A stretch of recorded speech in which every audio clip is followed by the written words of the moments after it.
aumenta muito os níveis de cortisol, né? E faz com que você se torne uma pessoa ainda mais ansiosa, que é a cafeína, porque ela é um estimulante, né? Natural, ela tem um efeito estimulante, e o açúcar, né?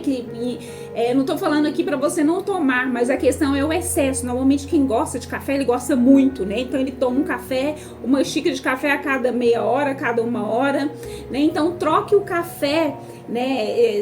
Que vocês tomem seu café ali pela manhã, ou à tarde e à noite, mas não seja aquela pessoa que fica ali a todo momento tomando um cafezinho, né? Porque se você é uma pessoa que sofre de ansiedade, né? Tem essa dificuldade de controlar ali os seus níveis de preocupação, de pensamentos negativos que te levam a essa ansiedade, né? Procure trocar, né, esse hábito, porque muitas vezes é um hábito. Você, além de ser viciante, né, a cafeína, ela tem esse poder de nos viciar, né, vira um hábito de toda hora ali você querer estar tomando uma xicrinha de café. Então substitua por algo saudável, por uma fruta, por um suco natural, por um chá, né, sem açúcar, porque tanto o café quanto o açúcar, eles são ali os vilões, né, são alimentos que a gente ingere muito, né, e eles contribuem muito para estar aumentando o seu nível de cortisol, que é o hormônio aí, né, em excesso, né, ele pode ser muito prejudicial para a sua saúde. E vamos para sétima dica. E aí, tá anotando? Pegou o caderno, caneta, né? O conhecimento sem ação não adianta nada. Às vezes a gente tem tanto conhecimento e não consegue colocar em nada em ação. Saia desse vídeo aqui determinado de você escolher pelo menos 3 dessas ações para você colocar em prática, né? Que eu tenho certeza que vai te ajudar muito a controlar aí os seus níveis de cortisol e, consequentemente, de ansiedade. Tenha conexão social, o poder da empatia, né? Então, assim, a conexão social é no sentido de você ter alguém para você falar, alguém para você compartilhar suas preocupações, né? Isso entra muito o poder das amizades, aquela pessoa que você pode confiar, onde você pode ligar para alguém e falar, olha, né, eu preciso conversar com alguém, né, eu não tô me sentindo muito bem, você tem um tempo para me ouvir, isso vale ouro, né? Então, eu desejo realmente que você tenha essa pessoa onde você pode ligar, né, compartilhar ali aquilo que está te preocupando, todas as preocupações todos nós temos, né? Mas o importante é como que eu lido com essas preocupações, e principalmente se eu tenho uma pessoa de confiança que eu posso compartilhar aquilo que está no meu coração, aquilo que está me angustiando, né? Quando a gente tem boas conexões sociais, né? Que às vezes não dá para ter muitas, mas que você tenha 1, 2 pessoas que você pode conversar, né? Eu costumo dizer o poder de uma boa cafeteria, de uma companhia, né? Que eu chamo de café terapia, né? Tem alguém para você ter esse café terapia, de você ir numa cafeteria para conversar, para trocar experiências e falar ali das suas preocupações, né? De ser essa pessoa que tem alguém para falar e também para ouvir, né? Um momento de troca. Esse momento de troca, ele é muito saudável e isso contribui muito para a nossa saúde emocional. Quando você divide a dor com alguém, né? O cérebro multiplica o alívio. Prática, vamos para a 8ª dica, que é a prática da gratidão. Muitas vezes, quando nós estamos adoecidos emocionalmente, a gente só olha para aquilo que a gente não tem, né? Para aquilo que não deu certo, para aquilo que falta. Mas quando você começa a desenvolver um espírito de gratidão, né, você consegue colocar foco naquilo que você tem, ao invés de colocar foco naquilo que você não tem, né? Então, uma dica prática que eu te dou: tenha um caderno de gratidão, né? Se você conseguir aí, pelo menos na hora de você deitar, seu momento ali de você fazer a sua meditação, sua oração, tem o seu caderno para você estar ali agradecendo. Eu começo te instigando a você colocar nesse caderno pelo menos um motivo para agradecer no dia, né? Depois que você conseguir adquirir esse hábito, coloque 2, 3, você vai ver quantas coisas você tem para agradecer, e muitas vezes você está focado só naquilo que não tem, naquilo que não deu certo, nos relacionamentos difíceis, e isso está te deixando triste, está deixando ansioso. Então, olhe, em vez de olhar para o copo meio vazio, olhe para o copo meio cheio. Isso vai fazer toda a diferença na sua perspectiva em ver a vida. E isso pode fazer muito bem. Quando você olhar à sua volta e olhar aquilo que você tem, a sua família, a sua saúde, o seu ir e vir. Agora à tarde, inclusive, eu estava vendo um vídeo de um rapaz que ele não tem as pernas e não tem os braços. Ele só tem o tronco, né, a cabeça. E né, um vídeo muito inspirador, muito edificante, onde ele falava que ele conseguia deitar, né? Ele conseguia se cobrir e ele conseguia tirar ali a coberta dele, né? Mas que para ele ir até a cama, ele precisava de alguém para levar ele para a cama, e quando ele acordava, ele precisava de alguém para tirar ele da cama. Mas, ou seja, se ele colocar o foco em todas as limitações que ele tem, ele vai ser uma pessoa deprimida, uma pessoa que não vai conseguir nem levantar. Às vezes, seja você que está me ouvindo nesse vídeo hoje, se você olhar apenas para aquilo que te limita, apenas para aquilo que te falta, você vai ser uma pessoa triste, infeliz, ansioso, deprimido. Mas se você olhar para tudo aquilo que você tem, você vai conseguir ter uma percepção que aquilo que você tem é muito maior daquilo que falta, né? Então, dá uma ênfase nesse tópico da gratidão. Pare e pense diariamente o que você tem para agradecer. Né, foque, né? Tem uma frase que eu gosto muito, que tudo aquilo que a gente foca cresce. Então, se você focar para aquilo que você não tem, você vai ver só o que te falta na vida. Mas se você focar para aquilo que você tem, você vai ver quão grande, quão abastado, quanta abundância você tem na sua vida. Inclusive de situações, de coisas que não se pode mensurar materialmente, mas de situações que o dinheiro não compra, mas que se pode mensurar de um valor que não se consegue comprar. E às vezes esse valor é tão grande que ele não é palpável. Pense nisso, né? Foque na gratidão. Tenha essa prática da gratidão. Adquira um caderno para você colocar ali diariamente, né? O que você tem para agradecer? O que aconteceu hoje que você tem para agradecer? Às vezes são coisas tão simples, às vezes é um sorvete que você tomou, às vezes é uma pessoa que você há muito tempo não via, você tem a oportunidade de encontrar, às vezes é um telefonema, às vezes é uma mensagem, às vezes é uma cartinha. A gente, essa semana, ontem no trabalho, a gente recebeu umas cartinhas, né, do Setembro Amarelo, né, algo tão bom de você ler, isso nos faz tão bem, né? Então, ou seja, é mudar essa percepção daquilo que nós não temos para aquilo que nós temos, porque você vai ver quão diferença isso pode fazer na sua vida.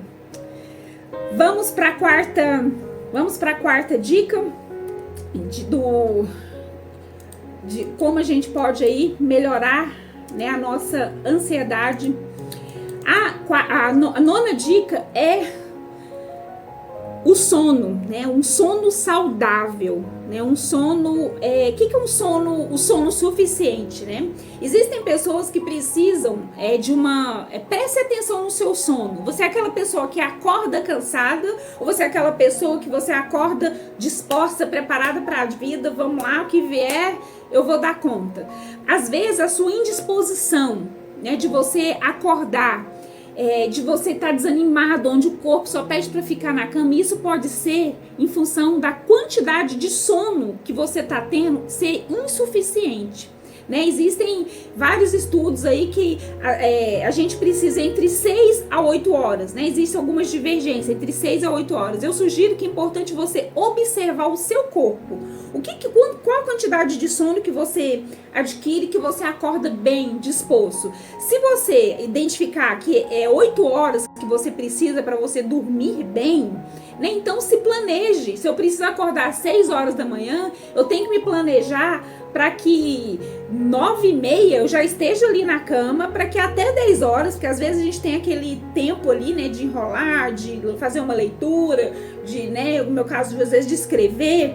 Então vá para a cama um pouco mais cedo, para até você se preparar ali, para que você venha dormir às 10 horas, para que às 6 horas você esteja em pé, para que você tenha dormido ali no mínimo 8 horas. Então é importante você identificar qual a quantidade de sono que você precisa para você acordar bem, né? Lembrando que para você acordar bem no outro dia, essa rotina, né? Inclusive tem um outro tópico, cada tópico desse dá um vídeo exclusivo, né? De você preparar, para você dormir, acordar bem, você na verdade tem que preparar a sua rotina de dormir, da hora de dormir, né? De você ter uma rotina, né? De 1 hora sem telefone, 1 hora sem excesso de luz, né? Porque existem vários hábitos que a gente, dependendo daquilo que a gente faz, a gente ou estimula a produção da melatonina, que é o hormônio responsável indutor do sono, ou que te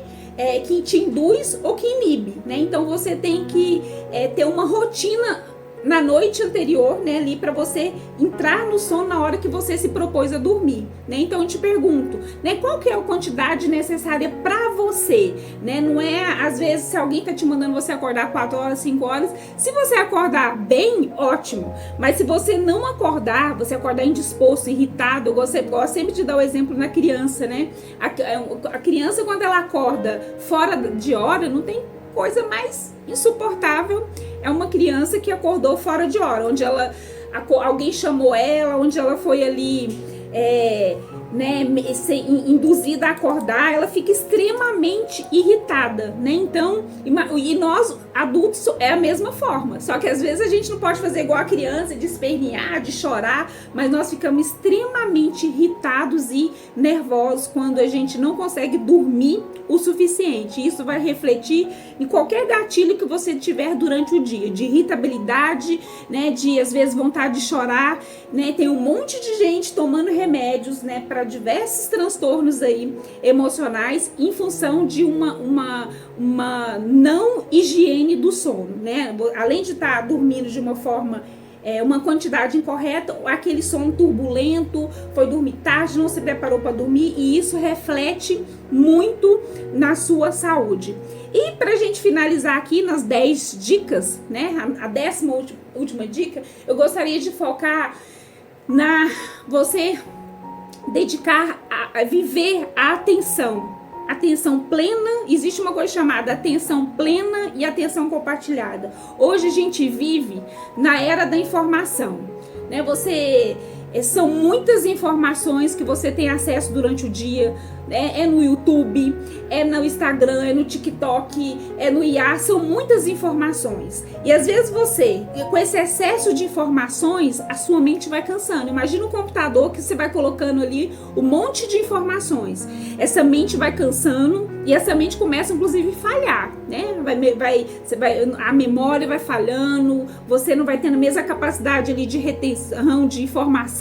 Por quê? Porque essa mente está sobrecarregada. Então, eu te sugiro, né, que você estabeleça horários para você, se você trabalha com tecnologia, precisa do celular para trabalhar, estabeleça um horário para você fazer isso, né? Que você estabeleça um horário, por exemplo, se a partir das 7 horas eu estou em casa, ok, eu não vou mais utilizar o celular, não vou utilizar mais o computador, porque eu preciso dar tempo para minha mente descansar, né? O problema é que hoje a gente tem atenção, a gente não vive mais a atenção plena. Se eu estou no trabalho, eu não estou ali focado só no meu trabalho, eu estou preocupado com outras preocupações. Por quê? Porque as informações chegam a todo momento, informações de casa, de filho, do que aconteceu no mundo, o que aconteceu nos Estados Unidos. Então, excesso ali de informação, e aí a atenção nossa está compartilhada, e essa atenção compartilhada versus a atenção plena, onde você dá foco para aquilo que você estiver de fato fazendo,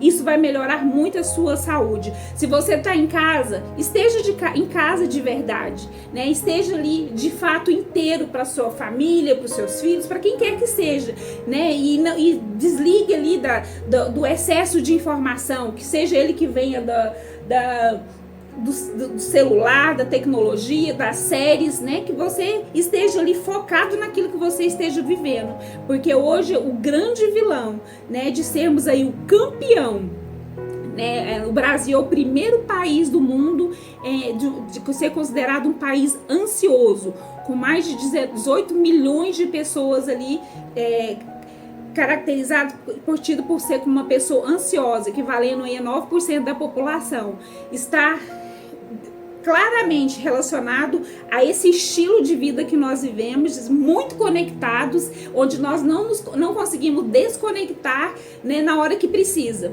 né? Então eu não consigo estar plena, presente naquilo que eu estou fazendo. Se eu estou aqui agora gravando esse vídeo, eu estou gravando esse vídeo. Se eu estou no meu trabalho, eu estou trabalhando. Se eu estou em casa, eu estou em casa realizando as atividades de casa com a minha família, com meus filhos. O problema é que a gente está de corpo presente, mas a mente está em outros locais. E esse excesso de informação, esse excesso de atribuições faz com que, imagine a nossa mente, eu gosto sempre de dar esse exemplo, como um computador. O excesso de informação no computador, no celular, o que acontece com ele? Você não consegue nem mexer, porque ele vai travando, não tem mais espaço para nada. Ele está ali sobrecarregado de informações. Pode ser que essa ansiedade que você está vivendo aí seja por excesso de informações que você está colocando aí dentro do seu HD.